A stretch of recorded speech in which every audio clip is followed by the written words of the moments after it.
Are you staying in Asana too long? It's a question that sounds simple, but the answer can be the difference between a thriving workflow and a cluttered digital graveyard. We all start with the best intentions. A new project, a clean slate, and the promise of perfect organization. We create a project in Asana, meticulously lay out our tasks, assign due dates, and add a few collaborators. The project is a success, we celebrate, and then what? The project hangs there, a ghost of work past. It's a testament to what you accomplished, but it's also a digital anchor, weighing down your active projects list and adding noise to your workspace. Over time, these finished projects pile up. The clean slate becomes a dusty attic. You start to lose a sense of what's current and what's not, and the very tool meant to bring clarity now adds to the chaos. This isn't just a cosmetic problem. It's a real-world issue that impacts efficiency, team morale, and the overall health of your project management system. So, how long should you stay in Asana? The real question is, how do you define the life cycle of a project in Asana so that your system stays fresh, useful, and focused on what's next, not what's already done?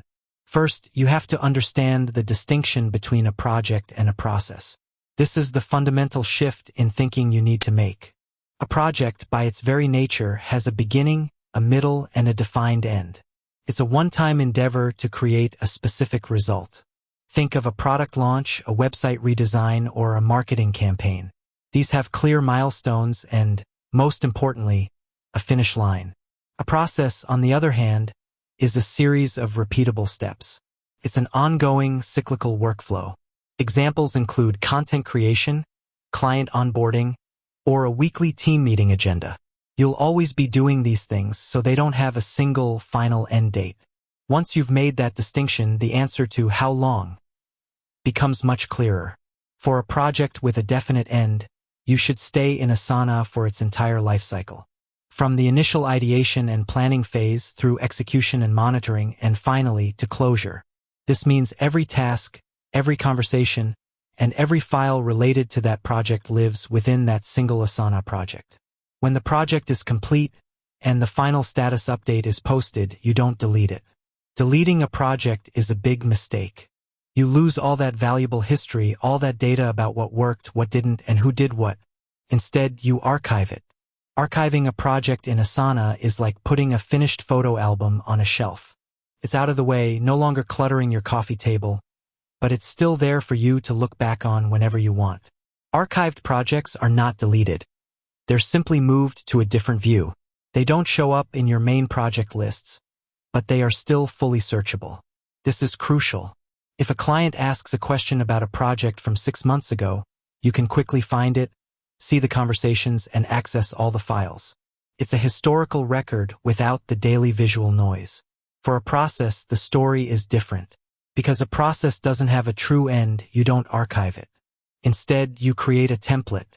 This is where Asana's power for repeatable workflows really shines. You can build a project template for your weekly content calendar or your new employee onboarding checklist. This template contains all the recurring tasks, subtasks, and even rules or automations you need. When a new content cycle starts or a new hire joins, you simply duplicate the template.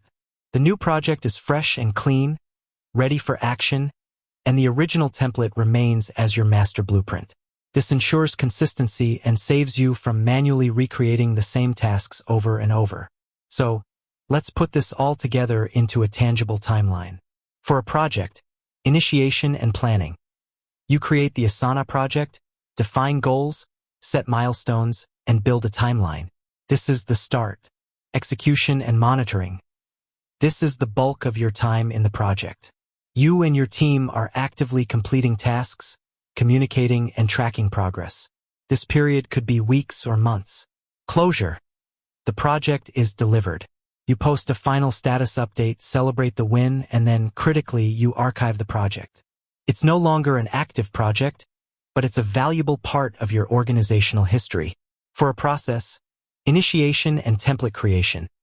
You build a master template that outlines the repeatable steps of your process. You only do this once. Duplication and execution. Every time you need to run this process, you duplicate the template. The new, fresh project is where the work happens. Archiving, optional but recommended if a specific instance of a process is done. You can archive that individual project, just like you would a one-off project. For example, the content calendar for Q1 can be archived once Q2 starts, but the master template remains untouched, ready for the next quarter. This approach gives you the best of both worlds. It gives you a clear and present view of your current workload without the distraction of past projects. It preserves valuable institutional knowledge, making it easy to learn from past successes and failures. And it standardizes your recurring workflows, freeing up mental energy for the unique challenges that come with new projects. The key isn't to get out of Asana as fast as you can. It's to understand that Asana isn't just for active work. It's a repository of knowledge, a system for repeatable processes, and a living record of your team's accomplishments. So, how long should you stay in Asana? The answer is simple: as long as the work is active. Once the work is done, it's not a question of leaving Asana, but of using its features to gracefully transition that work from active to archived. This simple practice will keep your digital space clean, your team focused, and your past work accessible for years to come. With that said, thanks for watching, and until next time.